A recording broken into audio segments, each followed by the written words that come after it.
محبت اور عبادت میں چولی دامن کا ساتھ ہے۔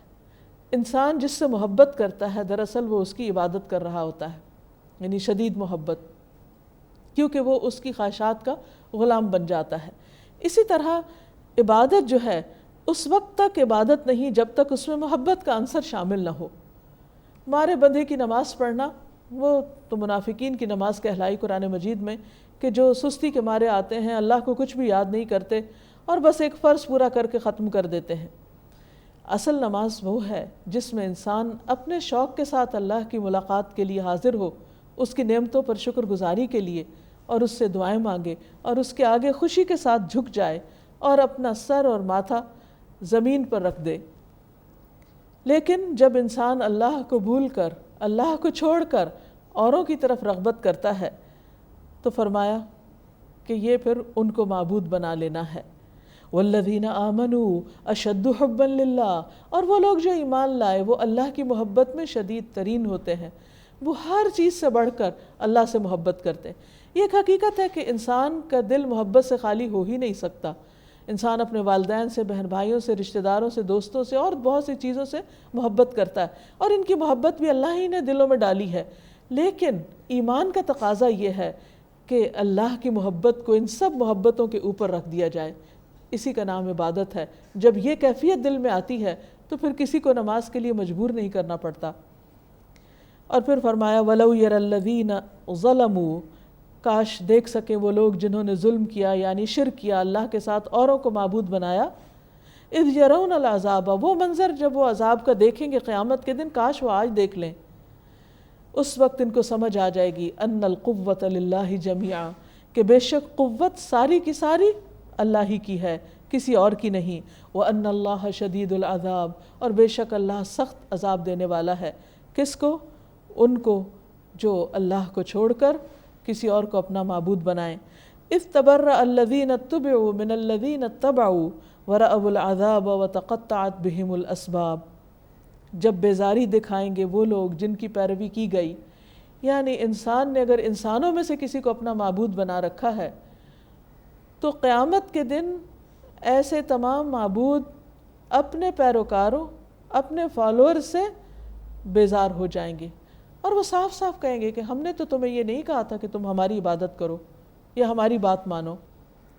اسی طرح شیطان جو انسان کو دنیا میں طرح طرح سے ورغلاتا ہے، قیامت کے دن وہ بھی کہے گا کہ میرا تو تم پر کوئی زور نہ تھا، میں نے تو تمہیں برائی کی دعوت دی اور تم نے لبیک کہا، آج مجھے ملامت نہ کرو، اپنے آپ کو ملامت کرو، میرا تم پہ کوئی بس نہ تھا۔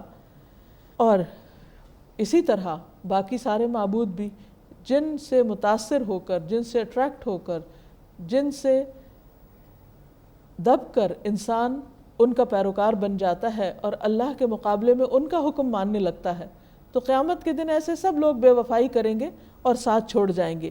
وَتَقَطَّعَتْ بِهِمُ الْأَسْبَابُ، اور سارے تعلقات بھی منقطع ہو جائیں گے، کوئی کسی کو پوچھے گا نہیں، ماں باپ اپنی اولاد کو بھول جائیں گے، بہن بھائی ایک دوسرے کو بھول جائیں گے، دوست احباب، اور دنیا میں انسان جس چیز سے محبت کرتا ہے وہ سب کے سب اس کو چھوڑ جائیں گے۔ تو اللہ تعالیٰ فرماتے ہیں کہ وہ وقت اتنی بے بسی کا وقت ہوگا، کاش اس بے بسی کو یہ آج محسوس کر سکیں، کاش یہ آج جان لیں کہ ان پر کیسا وقت آنے والا ہے تاکہ یہ اپنی اصلاح کر سکیں۔ وَقَالَ الَّذِينَ اتَّبَعُوا، اور کہیں گے وہ لوگ جنہوں نے پیروی کی ہوگی، یعنی دنیا میں جو فالوورز ہوں گے، وہ کیا کہیں گے؟ لَوْ أَنَّ لَنَا كَرَّةً، کاش ہمیں ایک بار دنیا میں واپس جانے کا موقع ملے۔ ان کی حسرتیں قابل دید ہوں گی، کہیں گے ایک دفعہ واپس جائیں تو وہاں جا کر کیا کریں؟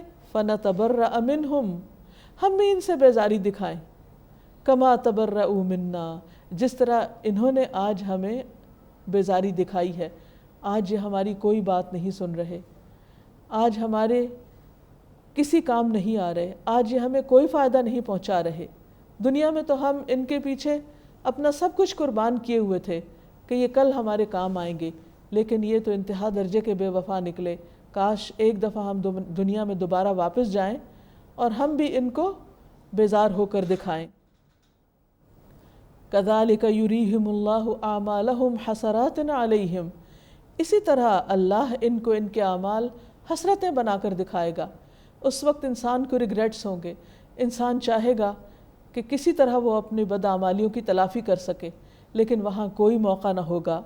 وما ہم بخارجین من النار، اور وہ آگ سے نکلنے والے بھی نہیں ہوں گے، کیونکہ شرک ایک ایسا جرم ہے کہ جس پر اللہ سبحانہ وتعالیٰ نے واضح طور پر قرآن مجید میں فرما دیا ہے کہ ان اللہ لا یغفر ان یشرک بہ، بے شک اللہ نہیں بخشے گا اس بات کو کہ اس کے ساتھ کسی کو شریک ٹھہرایا جائے، وَيَغْفِرُ مَا دُونَ ذَلِكَ، اس کے علاوہ جس کو چاہے گا بخش دے گا، یعنی اس سے کم گناہوں پر، لِمَن یشاء، جس کے لیے چاہے گا، کیونکہ اصل فیصلہ تو پھر اللہ ہی کے ہاتھ میں ہے۔ تو اس لیے انسان کو زندگی جو ایک بار ملی ہے بہت سوچ سمجھ کر گزارنی چاہیے، اور انسان کو کسی بھی ایسے کام سے بچ جانا چاہیے جس سے قرآن نے بچنے کا حکم دیا ہے، اور ان میں نمبر 1 شرک ہے، کیونکہ شرک کی وجہ سے انسان کے باقی تمام اعمال بھی ضائع ہو جاتے ہیں۔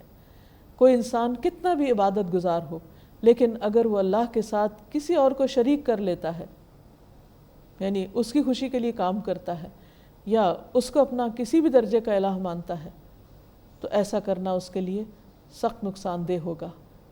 اللہ تعالی ہمیں اپنی پہچان دے، اپنی معرفت دے، اپنی محبت دے، اپنا قرب نصیب کرے، اور ہر طرح کے ظاہری اور باطنی شرک سے بچا لے۔